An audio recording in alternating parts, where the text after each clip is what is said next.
Last వీడియోలో చెప్పాను కదా! బేబీ హైట్ ఎక్కువ ఉండడం వల్ల లెగ్స్ అయితే ఫోల్డ్ చేసుకొనుంది. సో, డాక్టర్స్ అయితే బేబీని తీయడానికి చాలా కష్టపడ్డారు. ఇంక ఓటీలో ఉన్న స్టాఫ్ అయితే హెల్ప్ చేశారు. వాళ్ళైతే నా పొట్ట పైన చాలా గట్టిగా పుష్ చేశారు. ఇంక బేబీ బయటకొచ్చేసరికి బేబీకైతే హార్ట్ బీట్ అయితే పెరిగిపోయింది ఆ ప్రెషర్‌కి.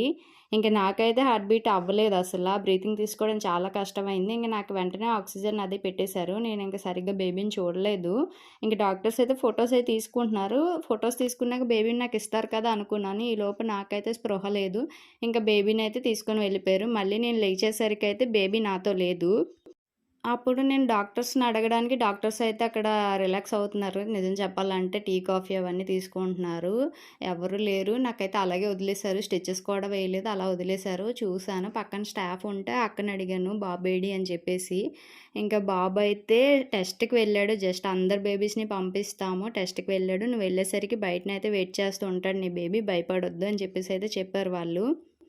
ఇంక స్టాఫ్ ఇలా చెప్పేసరికి నేనేమనుకున్నానంటే, నాకు ఎదురుగా ఒక గ్లాస్ డోర్ అయితే కనిపిస్తుంది. సో, అక్కడ పీడియాట్రిషియన్ ఉన్నారేమో బేబీని చెక్ చేసి అమ్మ వాళ్ళకి ఇచ్చేస్తారు. నేనెళ్ళేసరికి బేబీ వాళ్ళతో ఉంటాడు అని చెప్పేసి అనుకున్నాను.